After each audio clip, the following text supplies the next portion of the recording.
ராதே கிருஷ்ணா, வணக்கம். நான் உங்கள் சிக்கியம்மா பேசுகிறேன். தீபம் வந்து 3 நாட்கள் கொண்டாடப்படுது அப்படின்னு சொன்னேன். முதல் நாள் வந்து பரணி தீபம், நம்மளுடைய முன்னோர்களுக்கு மோட்சம் வேண்டி.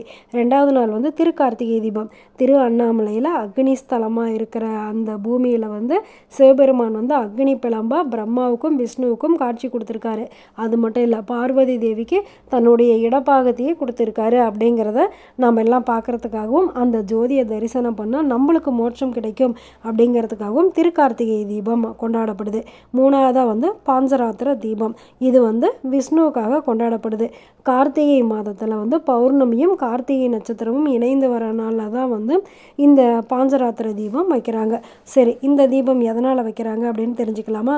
ஒரு தடவை பிரம்மதேவர் வந்து ஒரு யாகம் நடத்தினாங்களாம். அந்த யாகத்துக்கு வந்து சரஸ்வதி வரமாட்டேன் அப்படின்னு சொல்லிட்டாங்களாம் பிரம்மா மேலே இருந்த கோபத்தினால. சரின்ட்டு சரஸ்வதி இல்லாமையே பிரம்மா யாகம் நடத்தும் போது சரஸ்வதி தேவிக்கு கோபம் வந்துருச்சான். ஒரு அரக்கனை ஏவி அந்த யாகத்தை தடுக்கிறதுக்காக முயற்சி பண்ணாங்களாம். அந்த அரக்கனை என்ன பண்ணான், யாகத்தை தடுக்கிறதுக்காக உலகம் முழுசுமே இருளில் மூழ்கும்படி செஞ்சுட்டானா. உடனே பிரம்மா வந்து மகாவிஷ்ணுக்கிட்ட போய் சொன்னாங்களாம். மகாவிஷ்ணு வந்து ஜோதியாக வந்து இருளை நீக்கி அந்த யாகத்தை காப்பாற்றி அந்த அரக்கனையும் அழிச்சிட்டாராம். அதோட ஞாபகமாக தான் விஷ்ணு ஆலயங்களில் வந்து விஷ்ணு கார்த்திகை அப்படின்னு சொல்லி தீபம் வைக்கிறாங்க. இந்த பெருமாளுக்கு பேர் வந்து விளக்கொளி பெருமாள். இவர் வந்து காஞ்சிபுரத்தில் இருக்கார். திருத்தன்கா அப்படின்னா அந்த ஊருக்கு பேர் இருக்குது. இந்த ஊரில் ரொம்ப விசேஷம் என்னன்னாக்கா, சித்திரை மாதம் வந்து சுவாதி நட்சத்திரத்தன்னைக்கு இந்த பெருமாளுக்கு ரொம்ப ரொம்ப விசேஷமாக. உங்களுக்கு வாய்ப்பு கிடைக்கும் போது கண்டிப்பாக போய் விளக்கொளி பெருமாளையும் பார்த்துட்டு வாங்க.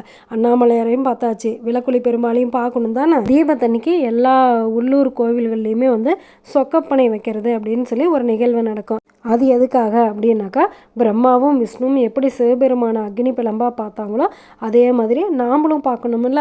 அதுக்காக தான் இந்த சொக்கப்பனை நிகழ்வு. கோவிலுக்கு முன்னால் வந்து ஒரு பனை மரத்தை நிறுத்தி அதுக்கு மேலே வந்து அந்த தீபத்தை வச்சாங்க அப்படின்னாக்கா, அது ஃபுல்லு எரியும் போது அப்படியே அக்னி பிளம்பாக நம்மளுக்கு காட்சி கொடுக்கும். அதில் நம்ம வந்து சிவபெருமானை பார்த்துடலாமா? உங்களுக்கும் இந்த திருக்கார்த்திகை தீபம் ஸ்பெஷல் ரொம்ப பிடிச்சிருக்கும் அப்படின்னு நினைக்கிறேன். நல்லதை நினைப்போம், நல்லதே நடக்கும், ஆனந்தமாக இருப்போம். ஓகே, பாய். ராதே கிருஷ்ணா.